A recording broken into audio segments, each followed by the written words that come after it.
Start. Mr. Deputy Chairman, I am entirely in sympathy with the purpose underlying the resolution moved by my honorable friend. As I see it, the resolution seeks to inquire into the causes of increase in expenditure and suggest measures for effecting economy. Sir, I do not think that there can be two opinions on the need for such a probe into the causes for the increase in civil expenditure that we are noticing. Whether the expenditure is justified or not is another matter, but somehow the country and the House have the wrong impression that civil expenditure has been increasing at a phenomenal rate after the launching of the 5-year plans. So, sir, to set at rest such notions that these increases are unjustified, at least the government ought to agree to look into the causes for the increase in expenditure. I agree that a commission may not be the most suitable machinery for having such a probe. A commission consisting of members of parliament, but it is immaterial what a machinery is set up to investigate into the whole position. I would go to the extent of saying that government may think how best to inquire into and what machinery would be most suitable for inquiring into the rise in civil expenditure in recent years. Sir, I do not want to weary the House with facts and figures, but let me point out at the outset that the problem has to be viewed objectively. One honorable member said that having regard to the high ideals set up by the father of the nation, the expenditure that is being incurred by the government in the name of 5-year plans is extremely high, and that we should be guided by the standards set up by Gandhiji. There was the other extreme point of view where one member urged that because we are engaged in national reconstruction, the whole administration machinery is geared to the implementation of the plans so that there can be no distinction between plan expenditure and non-plan expenditure, and so everything is justified.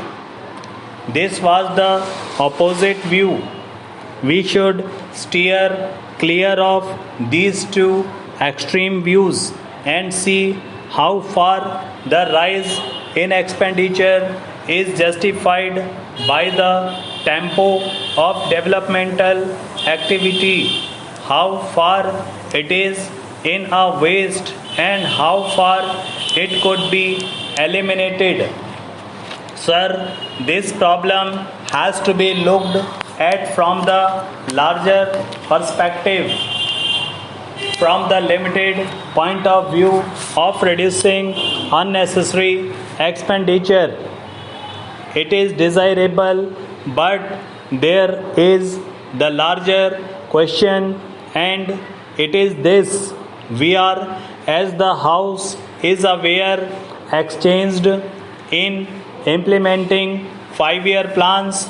During the 8th plan, there has been a very large increase in civil expenditure, as pointed out by the 92nd report of the Estimates Committee. As I said, this question has larger implications than the immediate needs of affecting economy in civil expenditure. To me, it appears that this question is intimately tied up with the question of administration reforms. We have seen that administrative reforms are on the anvil, but the nature and extent of these reforms are not yet clear, and the House has had no opportunity to discuss them.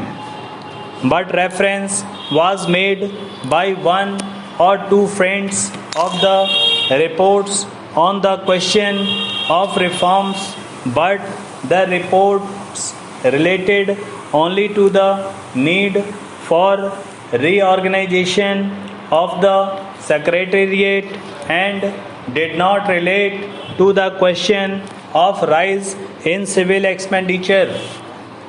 Sir, as can be seen from this report, the expenditure has been rising steadily, and when the expenditure has gone up by nearly 60% during the first 4 years of the 10th plan period, I shudder to think what would be the rise in civil expenditure at this rate during the 11th 5-year period, when the outlay is going to be double that of the 10th plan. Sir, we have to remember that we are in an era of planning, and the outlay on our 5-year plans is going to increase from plan to plan. We have been through 5-year plans, and we are at the end of the 10th plan period, and this, I think, is the opportune time when we should review the working of the administrative machinery and the extent of civil expenditure vis-a-vis the outlay on developmental activities. Unless we have a probe into the state of affairs at this juncture, a time will come when the departments and the governmental machinery will have multiplied themselves to such an extent that it will be difficult to control expenditure and to find out where the defect lies. It will be difficult to reorganize the administrative machinery. So, it seems to me that the question of administrative reforms is immediately tied up with the question of reduction in civil expenditure. If the strength and the functions are very efficient, defined at various levels, then it will be easy to control expenditure. Administrative personnel are to be increased in proportion only to the outlay for the plan.